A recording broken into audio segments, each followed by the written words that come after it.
В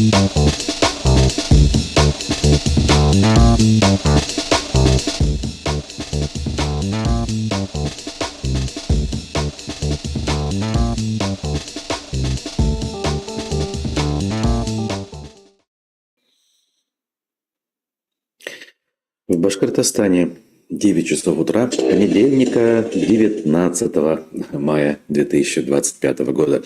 Самое время приступить к очередному выпуску «Аспекты Республики» на канале «Аспекты Башкортостан». Сегодня я у микрофона в одиночестве, но не один по факту, поскольку вы, дорогие друзья, как правило, не даете не только соскучиться, но и не даете провести эфир несодержательным. Вы всегда помогаете обогатить нашу повестку, даже если новостей своих не так много. Нам есть о чем с вами поговорить, есть на чем сверять свои какие-то нравственные камертоны. Поэтому ваших комментариев в чате нашей трансляции я, как всегда, с нетерпением жду. Традиционно мы говорим о событиях в республике, вокруг нее, и начинаем с новостей мировых, скажем так, которые готовит медиапроект «Эхо». В одноименном телеграм-канале, а если быть более точным, в телеграм-канале «Эхо Новости», мы с вами наблюдаем новости, по итогам, по крайней мере, вчерашнего дня. До сегодняшних еще есть целый час. Сегодня, кстати, 19 мая. Это что за день? Вспоминается, что раньше в этот день отмечали День пионерии. Как минимум в позднесоветские годы это было актуальным, но как-то вот у меня осталось в памяти и отложилось. Всегда 19 мая вспоминаю. Хотя сам пионером побывать не успел. В 91 году, когда нас должны были принимать в пионеры, сами понимаете, какие события уже происходили, и этого не случилось. То есть он был октябренком со значком красного цвета и с изображением Володи Ульянова. Таковым и остался на всю жизнь. Помню, в детстве, видимо, нам не очень хорошо объясняли. Я какое-то время не понимал, почему один и тот же человек имеет разные фамилии. В детстве он Володя Ульянов, во взрослом состоянии дедушка Ленин. Как такое может быть? Потом, правда, стало ясно. Но в какой-то момент я диву давался, не мог понять, как же такое может быть? Почему никто об этом не говорит? Такие вот милые подробности из детства. Что ж, к новостям. Итак, минуточку. Да, все на месте. Президент Украины Владимир Зеленский и вице-президент США Венс провели встречу в Риме. Их общение продлилось около 40 минут и стало первым после публичной ссоры в Белом доме. Как передает агентство AFP, в числе прочего обсуждался звонок Трампа Владимиру Путину, намеченный на понедельник, то есть на сегодня. Кроме того, Владимир Зеленский встретился с папой римским, который официально вступил в должность в воскресенье. Россия, по данным украинской разведки, планирует предстоящей ночью, получается уже минувшей ночью, учебно-боевой запуск межконтинентальной баллистической ракеты «Ярс». В ГУР считают, что целью Москвы станет демонстративное давление и запугивание Украины, а также государств-членов Евросоюза и НАТО. Запуск, как предполагалось, должен был состояться с полигона в Свердловской области. Дальность полета ракеты более 10 тысяч километров. Росстат засекретил данные по числу рождений и смертей за март. На это обратил внимание независимый демограф Алексей Ракша. По его данным, в этом месяце было зафиксировано самое низкое среднесуточное число рождений за все время ведения статистики. Он отмечает, что речь идет об историческом антирекорде. Силовики сорвали вечеринку в петербургском клубе «Департмент 57». По данным Фонтанки, они нагрянули туда после звонка с сообщением о том, что там происходит пропаганда ЛГБТ. На мероприятии задержали блогера Мироса, но вскоре отпустили. С организаторами провели разъяснительную беседу. В Москве арестовали бывшего главу криптобиржи Binance в СНГ. Как передает ТАСС, гражданин Смеркис стал фигурантом дела о мошенничестве. Подробности обвинения не приводятся. Ранее арестованный создал криптовалютную игру Bloom, встроенную в Telegram. Вскоре после ее появления Binance сообщала об инвестициях в Bloom. Telegram отказался заглушить консервативные голоса в Румынии, где проходил второй тур президентских выборов в воскресенье.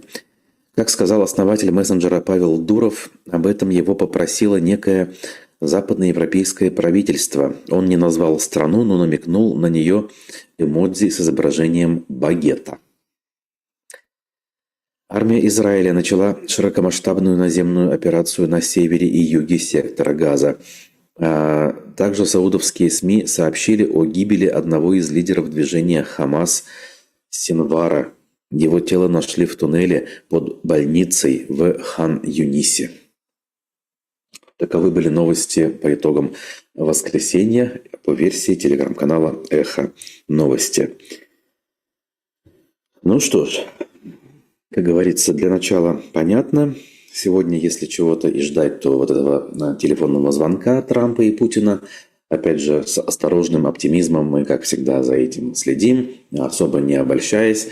Губу, как говорится, не раскатывая, но так или иначе, любые движения в сторону мира нельзя не приветствовать и нельзя не надеяться на то, что, может быть, все-таки им удастся к чему-то прийти. Если на то есть, конечно, воля.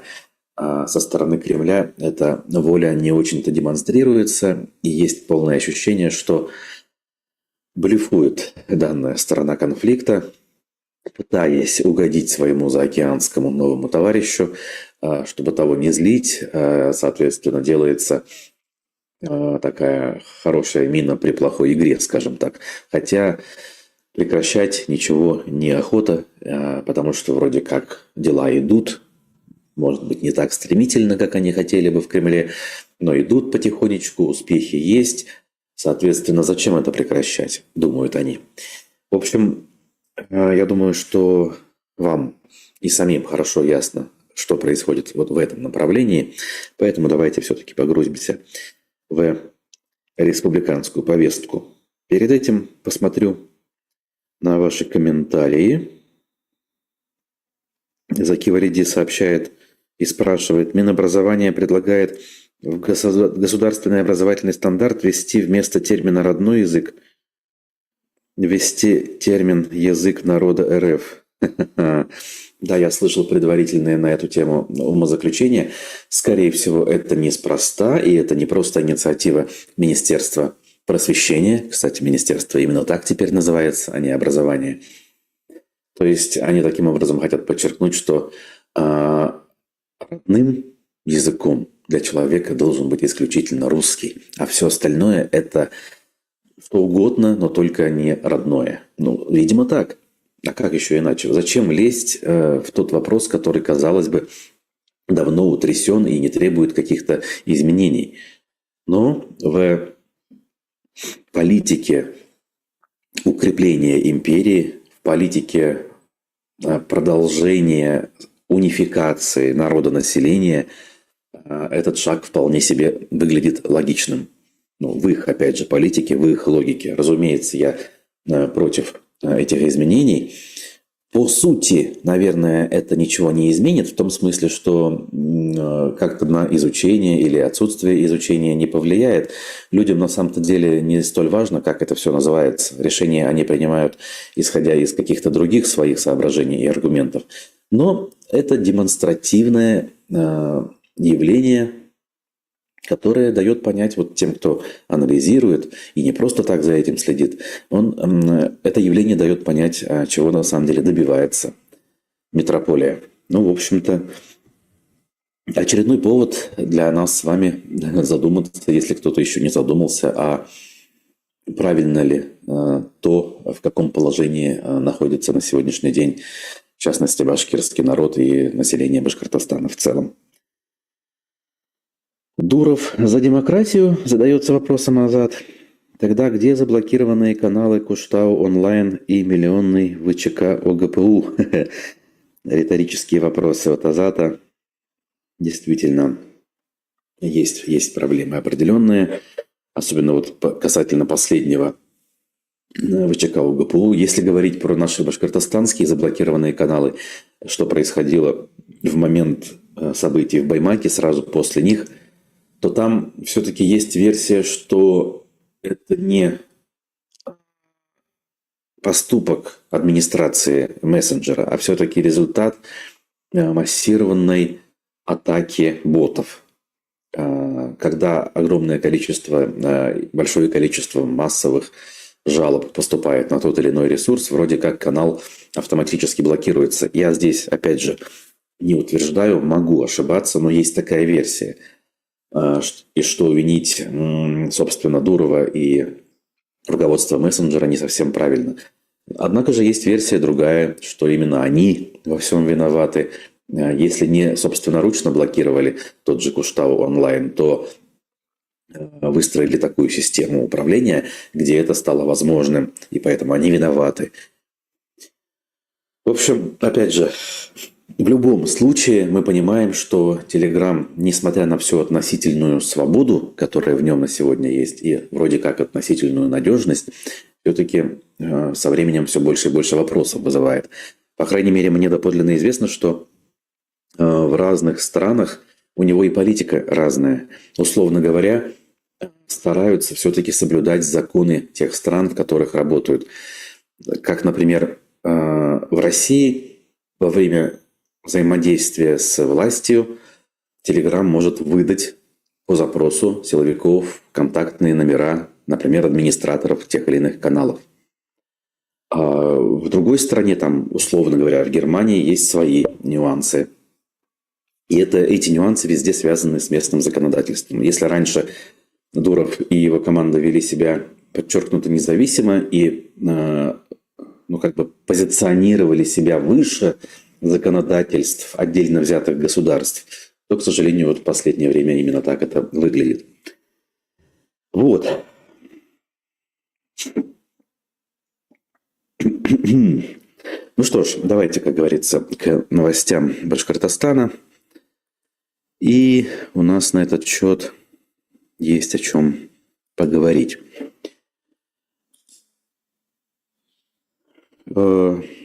Значит, ЧП случилось в республике, если...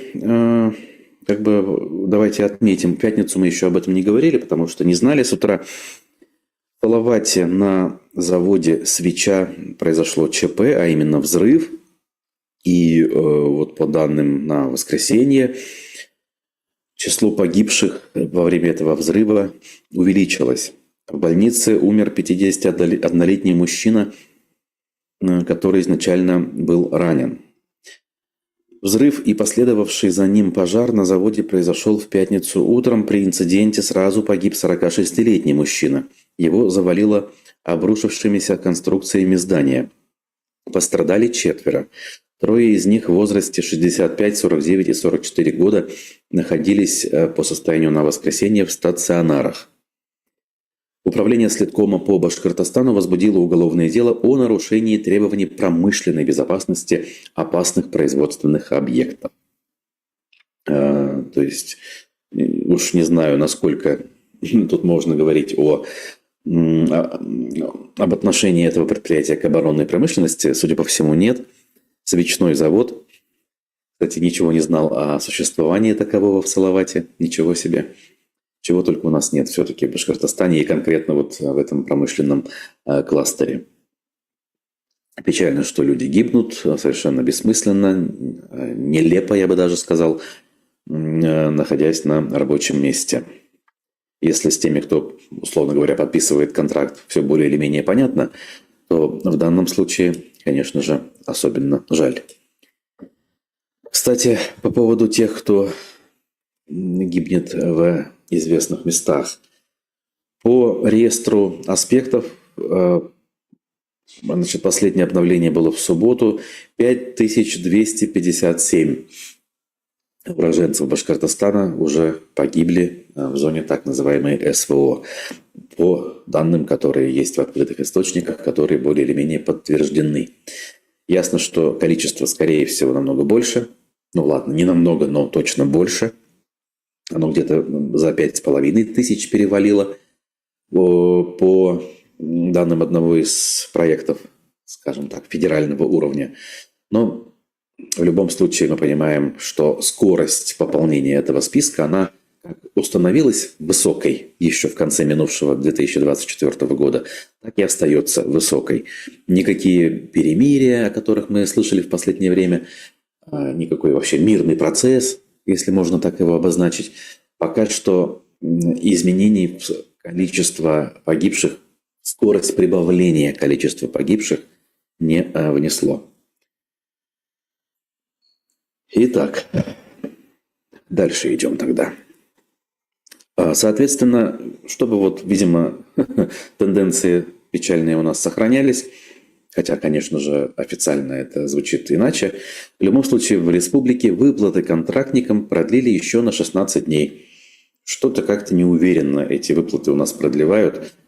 Как будто бы думают, наверное, последний раз продлеваем, вот-вот будет заключен мир, и нам эти выплаты не пригодятся. Но этого не происходит, и они вновь добавляют на парочку недель.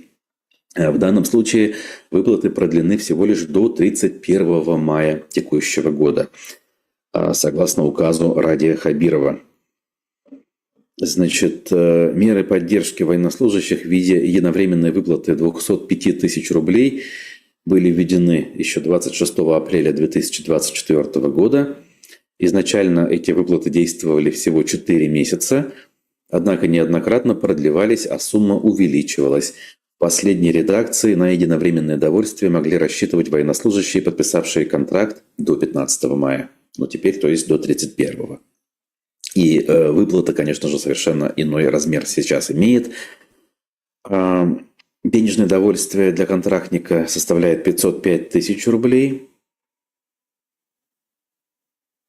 Так, с января 2025 года вся сумма выросла до 1 600 000. А с учетом федеральной доплаты сумма составляет 2 миллиона рублей. Напоминает нам «Коммерсант», если вдруг кто-то забыл размер этих самых выплат, ради которых люди, ни о чем не думая, заключают эти самые контракты, рискуют своей жизнью, ну и самое главное, совершают действия, которые лучше было бы не совершать. Азат пишет, они реально думают, что Украина согласится на капитуляционные условия России, чтобы по неделе добавлять выплаты. Ну вот да. Я думаю, что те, кто такого рода указы подписывает в республиках, как, например, в Башкортостане, они вообще особо об этом не думают. То есть не их это задача думать о том, о чем должен думать их начальник, их царь-батюшка. Они даже, как насколько я вот понимаю и сужу, исходя из собственных контактов и каких-то сведений, даже в доверительных беседах между собой стесняются делиться реальными соображениями, которые есть в головах все-таки некоторых из них. Не все так плохо, как кажется на первый взгляд, с головами некоторых членов, например, управленческой команды Хабирова. Мы с вами об этом неоднократно говорили, упоминали. Так вот, более или менее адекватная оценка реальности иногда существует, но люди боятся об этом говорить вслух, даже с близкими товарищами. И, в общем-то, их можно понять. Среда, которая сформировалась, она, в общем-то, диктует свои условия. Люди прекрасно понимают, что настучать друг на друга может каждый, и, скорее всего, с удовольствием это сделает, с учетом необходимости карьерного роста, с учетом необходимости подчеркнуть собственную лояльность, патриотический настрой. В общем, все это, конечно же, есть. И в таких условиях, в каких сейчас живет республика и страна, такого рода низменные, некрасивые, на самом деле, человеческие качества, они выпячиваются и становятся очевидными в первую очередь. Так, другим новостям.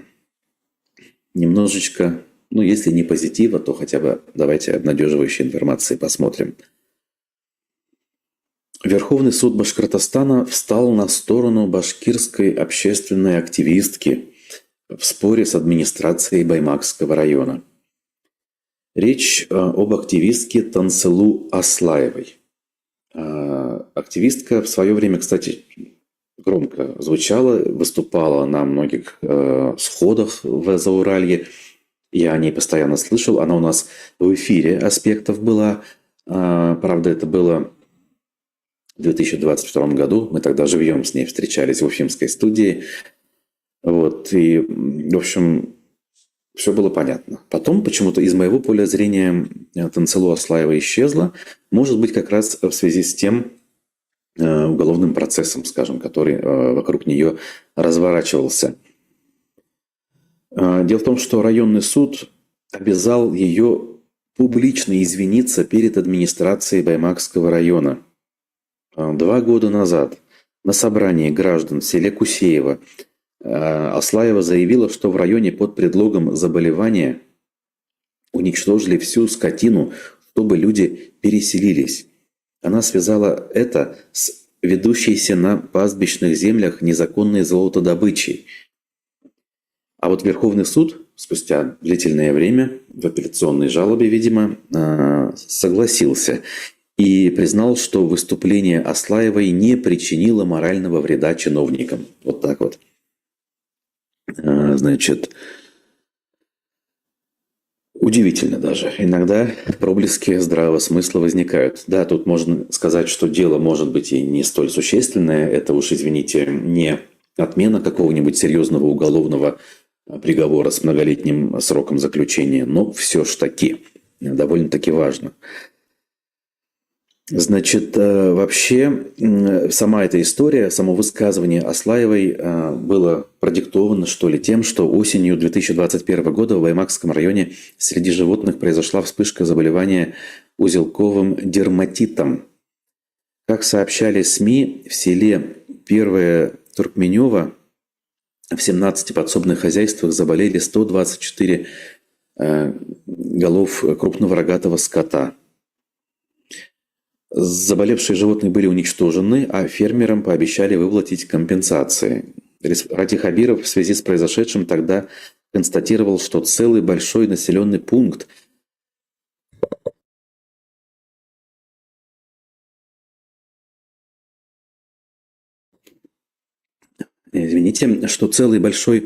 населенный пункт, где проживают более 500 человек, остался без средств к существованию. В СМИ тогда отмечали, что в Баймакском районе ведется добыча золота 2 компаниями московского бизнесмена. В общем, так или иначе, все тоже, да, все те же проблемы, которые у нас в Зауралье, и в частности в Баймакском районе, выпячиваются все с новой силой. Еще старые, можно сказать, не разгребли, не разобрались, а уже новые на подходе, причем очень серьезные. Значит, и вот комментарий очень важный человека, который точно знает, о чем говорит. Искандер Махмудов пишет: «Не может быть сомнения, что любой чиновник уже в силу специфики своей службы должен быть готов к критике со стороны народа. Он же слуга народа, в конце концов». Ну, тут уж не поспоришь, конечно же, это так. По классике жанра должно быть именно так. Но знаете ли, у нас очевидным образом отношение как минимум к верховной власти государства, видимо, уже умышленно и целенаправленно перестраивает. То есть идеологема о том, что наша власть сакральна, что она ничего общего с наемным менеджментом не имеет, то это вообще не то, как на Западе, где человека избрали, дали ему немножечко порулить, соответственно, дали ему задания, и дальше их будут оценивать. Ничего такого. Наша власть, она какая-то, значит, естественная. И разговоры о том, что она делает плохо, никак не уместны, потому что она в любом случае старается делать хорошо. Вы понимаете, что я не согласен с этими тезисами, я лишь констатирую то, как это сейчас демонстрируется населению. Скажем так, напрямую высшие чиновники, может быть, еще и стараются избегать подобного рода оценок, но ведь посмотрите, хотя тоже уже вполне. Если Володина, спикера Госдумы, отнести к высшему руководству страны, то он давным-давно сказал: есть Путин, есть Россия, нет Путина, нет России. Я уже молчу про всякого рода депутатов Госдумы, которые вообще не стесняются уже в принципе говорить, что нынешний руководитель – это сродни великому царю, императору. То есть он стоит в одном ряду с такими лицами, как Екатерина Великая, Петр I и так далее, и так далее. Это же мы слышим. Это тихой сапой продвигается не первый год, а сейчас это делается особенно успешно. О каком наемном менеджменте мы можем тут говорить? Святое, как говорится. Господь Бог нами рулит. Буквально. Так. Ну и, соответственно, теперь плавно переходим к Кыргызстану. О чем нам напоминает пользователь с ником «Ведомости». В Абзериловском районе каждые слушания по проекту медного карьера заканчиваются почти единогласным несогласием с планами русской медной компании. Как вы думаете, позиция местных может помешать добыче меди в Кыргызстане? Ну, вы уж извините, разве не слушаете? Вы же вроде всегда с нами, я каждый день об этом высказываюсь. Я не знаю, я очень надеюсь, что эта позиция будет иметь значение. И если люди сохранят эту позицию, то остается порадоваться за то, что люди, несмотря на давление и попытки их подкупить, в любом случае свою позицию держат и не поддаются вот этим вот, во-первых, уговорам, во-вторых, давлению. Знаете, гремучая смесь. С одной стороны подкуп, с другой стороны давление. Обычно человек так или иначе, даже крепкий, знаете ли, с точки зрения моральной устойчивости, начинает, ну, не сыпаться, ладно, но где-то сомневаться. А ну мне надо, ну что, я один такой самый герой, который будет до последнего стоять. У меня, как говорится, жизнь, семья, дети, ипотеки, кредиты и прочее. И в конце концов люди могут, к сожалению, менять позицию. Здесь пока этого мы не видим. Так что это замечательно. Это замечательно. Таким образом, еще раз, больше шансов на то, что удастся, по крайней мере, максимально долго затянуть эту историю. А тогда, когда ситуация глобально изменится, мы же верим в это, мы сможем сами уже решить, как говорится, на открытых демократических началах, что с этим делать в дальнейшем. Из последнего свежего активист Урал Байбулатов записал очередной ролик на эту тему. На сей раз он обратился к руководителю управления ФСБ по Башкортостану. То есть серьезно, скажем так, подошел к вопросу и, значит, обращает он внимание как раз на то, как происходит вот этот вот предварительный этап, скажем, взаимодействия горнопромышленников с местным населением. Давайте посмотрим фрагмент этого видеообращения Урала Байбулатова, ну и после продолжим эту тему обсуждать. Федеральная лицензия. Федеральный, вот, значит, Москвадан келген лицензия, ол жол ер халқанып келген Москвада государственный резерв деп. Концерт законсервированный орын, керек саққа асырдар деп. Қош келіп өтті, мұны асыра болдылар. Соға неметкен фекерім елген. Біз әлемсекті, яңы хақта, күй хақта, паңғыры кет хақта, бары бір олар асасақта. Вопрос разработки Кыргызстау подает народу уже как решенный и своим высказыванием игнорирует законы Российской Федерации, нагнетая негативное отношение уже к самому проекту. К важным моментам относится и распространяемая в некоторых телеграм-каналах информация о возможных силовых методах воздействия для достижения положительного решения по разработке карьера со стороны некой общины, базирующейся якобы в городе Екатеринбург, где находится главный офис русской медной компании. Подобные сообщения также вызывают опасения. Вот так вот. По-разному, кстати, у нас относятся к деятельности Урала Байбулатова, в том числе наша аудитория, но надо отдать ему должное, что он последовательно действует в интересах жителей, в интересах Башкортостана, в вопросах экозащиты, в частности, в вопросах сохранения хребта Кыргызстана.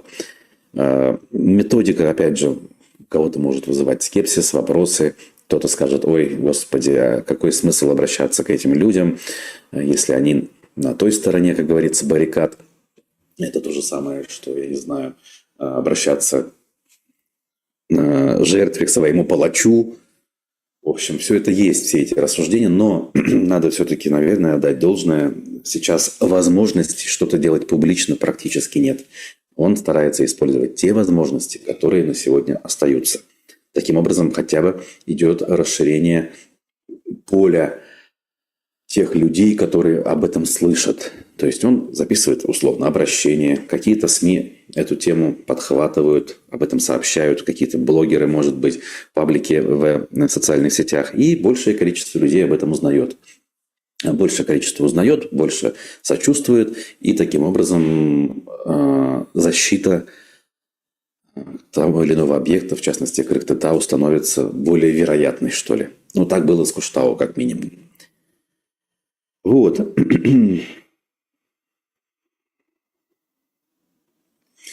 В своем обращении он сказал, что хочет, чтобы РМК объяснил людям, как сохранить природу, и не высказался, что он против, пишет Азат. Смотрите, да, тут опять же осторожные у него высказывания, но мы же понимаем, что если, условно говоря, РМК будет выходить к людям и что-то объяснять, то контраргументы у людей будут возникать. Так или иначе, больше тех, кто чего-то там услышит на эту тему. И, соответственно, возможно, будет сочувствовать сторонникам сохранения и противникам разработки, стало быть. В общем, мне кажется так. То есть, немножечко в иносказательной форме он подошел к этому вопросу. Типа, а давайте поговорим. По крайней мере, представляется. Может быть, ошибаюсь, но, по-моему, все-таки это так. Другое дело, вот о чем нам сообщает Кеплер. Прошу прощения, не Кеплер. Да, Кеплер. Вчера увидела видео блогера-фермера из Абзелиловского района Айтогана Барона. Он выступает за разработку Кыргызстау. Какой ужас. Вот это вот важная, кстати, деталь. Айтоган Барон. Человек, с которым я лично знаком. Я бывал у него на ферме. Пробовал его кумыс, замечательный, кстати. Подписан тоже на него. Правда, обращение пропустил. Но вот вы сообщили. Что тут скажешь? Такого рода лидеры общественного мнения значение имеют. И государство совместно с промышленниками, скажем так, время зря не теряют, к большому сожалению. Вот. И здесь, какие выводы можно сделать? Печально, что среди наших людей, которые, казалось бы, живут на земле и прикипели к этой самой земле, да, у него большое стадо лошадей башкирской породы, пасека, насколько я знаю, там есть, в общем, большая ферма. Он должен понимать, что сохранение природы – это первостепенная задача, все остальное от лукавого. Но жажда, видимо, наживы, зависимость от властей, близкие контакты с людьми, представляющими власть, а эти контакты есть, они и раньше были. Недаром я был на его ферме в составе одной из делегаций.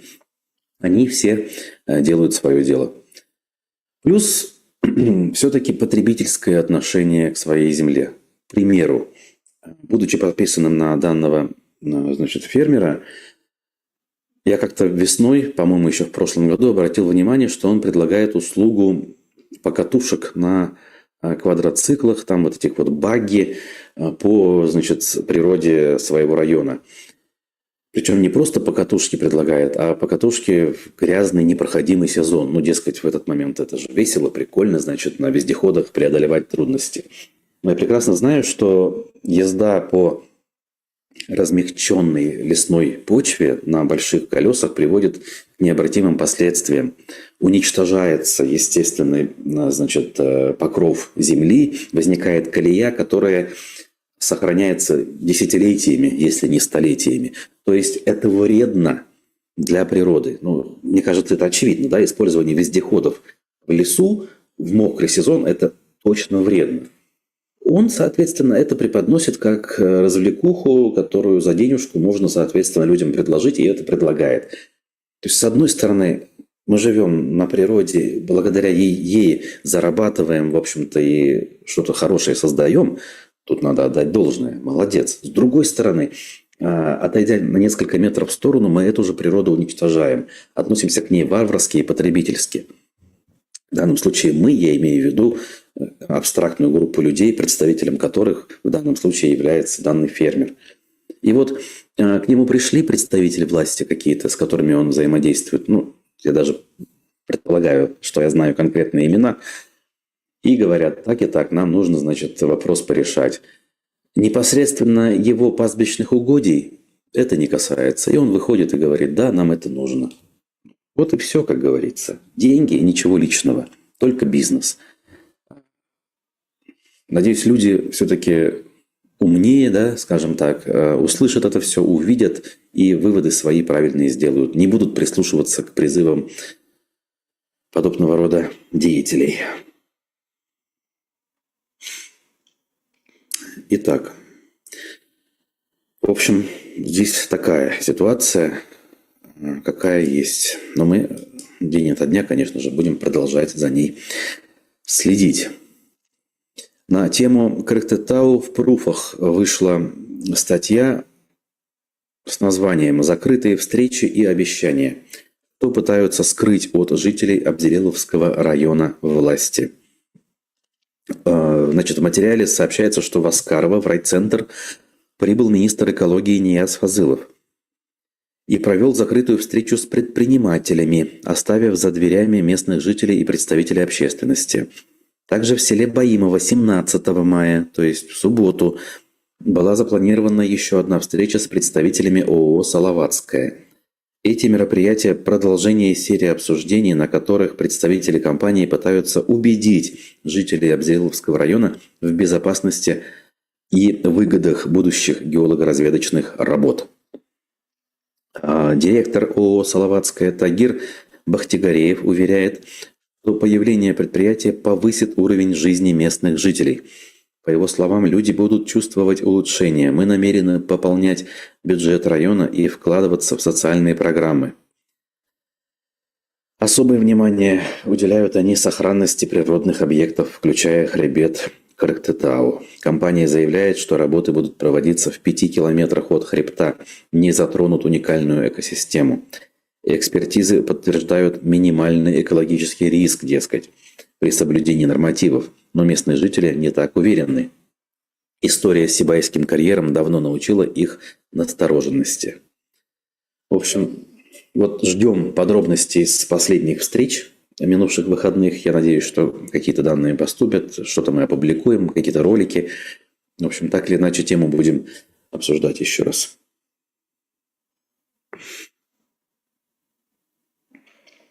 Кеплер продолжает задаваться вопросом. Руслан, вот мы постоянно осуждаем артистов за то, что зигуют и так далее. Но таких бизнесменов почему мы не осуждаем?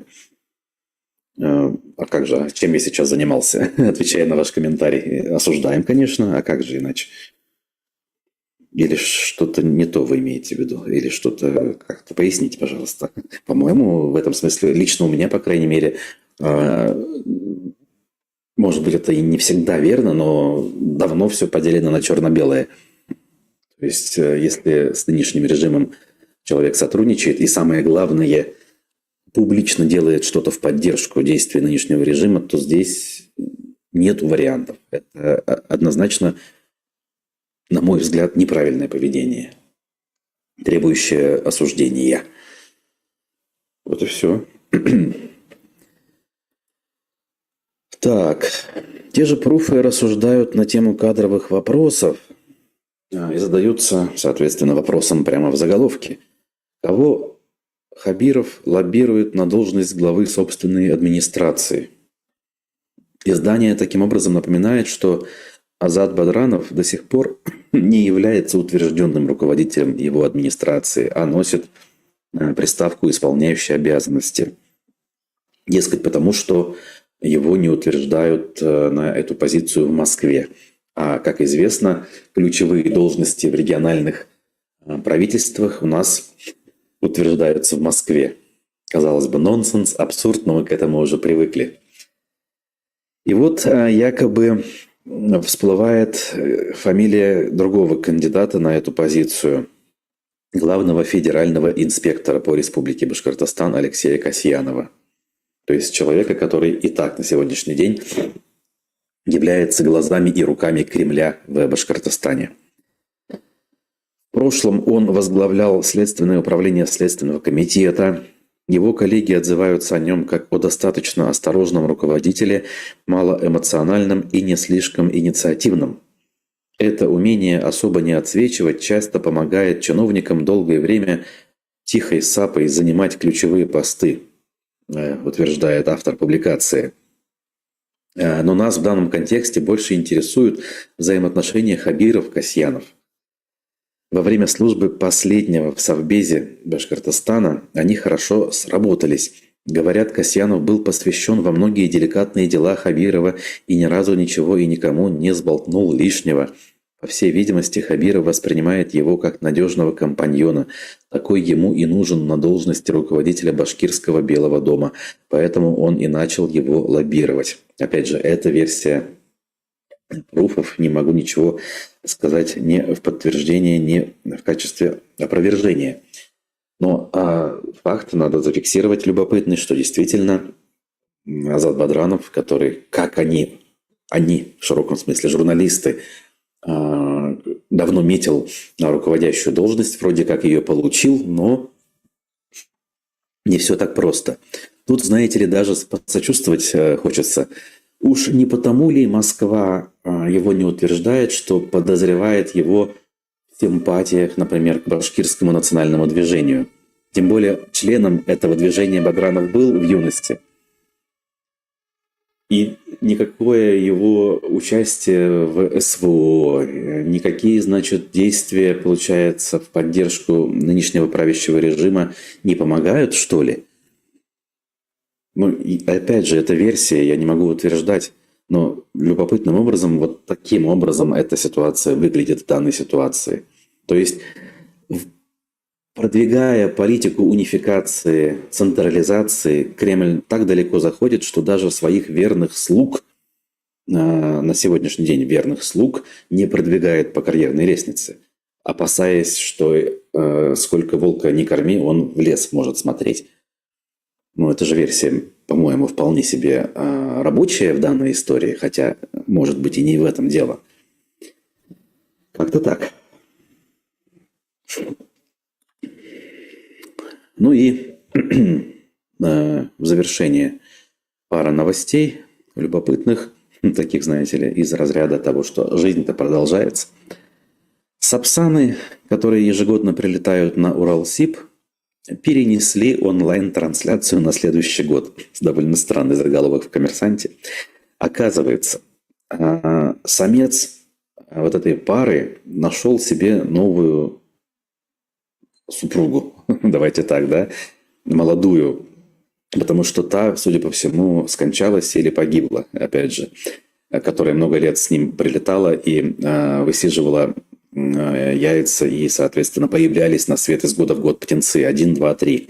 В этом году молодая не смогла, яйцо, в общем-то, было единственное, и сапсанчик не вылупился, и это как бы нормально считается для молодых птиц, как пишут орнитологи. И, в общем, она тоже покинула место, и он остался один. И теперь охраняет место гнездования, чтобы другие птицы это место не заняли, а он бы смог следующей весной туда вернуться с новой семьей. Любопытно, как в природном мире все это происходит. Так что вот, просто так, к сведению, такая новость милая. Так, ну и в Уфе стартовал новый мотосезон. Об этом официальные СМИ широко объявили. Знаете, у меня там как минимум один хороший знакомый был на своем мотоцикле на этом мероприятии. А мероприятие прошло довольно-таки громкое и массовое. Мотосезон стартовал прям-таки с мотоциклетного парада. Вице-премьер правительства Республики Рустем Газизов даже пришел поприветствовать байкеров. И сообщил им, что в этом году мотосезон посвящен 80-летию Победы. Газизов отметил, что представители мотобратства – настоящее воплощение народного духа, хранители традиций, а стремление нести добро и помогать ближнему давно стало их визитной карточкой. Удивительным образом, как можно за всех мотоциклистов говорить как о единой команде. Каждый живет своей жизнью, и каждый представляет из себя сугубую индивидуальность. Значит, дальше Газизов сказал, что республика прилагает максимум усилий, чтобы создать комфортные условия для занятия мотоспортом, для путешествий на двухколесной технике. В общем, люди, я так понимаю, судя по фотографиям, собрались на площадке у Дворца культуры УМПО и оттуда двинулись колонной по улице Первомайская, пугая окружающих ревом своих моторов. Так.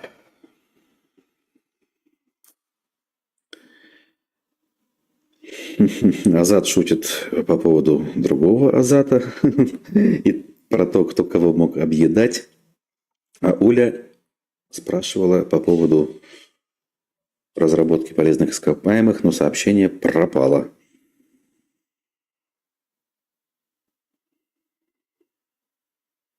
А вот Кеплер поясняет, журналисты и СМИ пишут только про артистов, которые едут на оккупированной территории, а ведь с ними же ездят бизнесмены.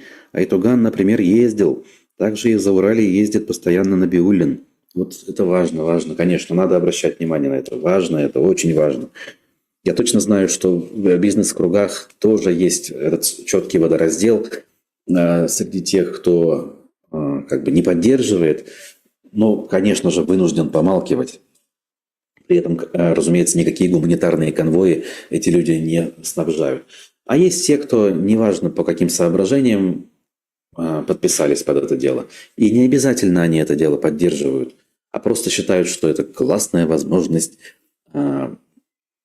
помаячить перед глазами властей и получить тем самым индульгенцию от каких-то промахов, может быть, даже преступлений. То есть они так думают, ага, помелькаю я в составе конвоев, съезжу туда, там, значит, пофотографируюсь, руки пожму, и в случае, если какие-то проблемы будут с законом, на мою сторону встанет условный там глава администрации. Я сейчас, причем это не фантазирую, я буквально знаю, что есть такие люди. В общем, сам общался, они мне об этом рассказывали. Так что деньги, бизнес и ничего личного, как говорится в данном случае. Печально. Вот. Про мотоциклистов Азат вспоминает, которые шумят действительно и могут посреди ночи разбудить с ревом своих моторов. Это правда. А вообще байкеры всегда были анархической и антигосударственной силой. Могут быть либо байкеры, либо фейковые ночные волки по вызову. Чиновник несет чушь. Ну да, чиновник тут вообще какой-то бред пронес про некое объединение и про то, что это вообще все около государственной силы. Нет, конечно. Те люди, которые мне знакомые там были, вообще ничего не понимают насчет всех этих официальных структур. Просто любят мотоциклы. И вот съездили туда, видимо, их позвали. Ну, хотели почувствовать какое-то единение с единомышленниками. Не более того. Ну что ж, закругляемся, друзья. На сегодня все. Новости исчерпаны. Следите за ними в телеграм-канале. Подпишитесь, если вдруг кто-то этого еще не сделал. На YouTube-канал тоже нужно быть, конечно же, подписанными. Вот, мы в эфир вернемся завтра. У нас минимум 2 эфира запланированы на вторник. Это утренняя программа плюс аспекты городской среды, обещанные. С Олегом Арефьевым мы договорились на вторник. Вот, и надеюсь на этой неделе что-то провести касательно Кыргызстана все-таки. Веду, скажем так, переговоры с несколькими потенциальными спикерами. И хочется эту тему все-таки поподробнее обсудить. Ну а пока я с вами прощаюсь. Желаю всем хорошего дня. Не забудьте про лайки и будьте здоровы.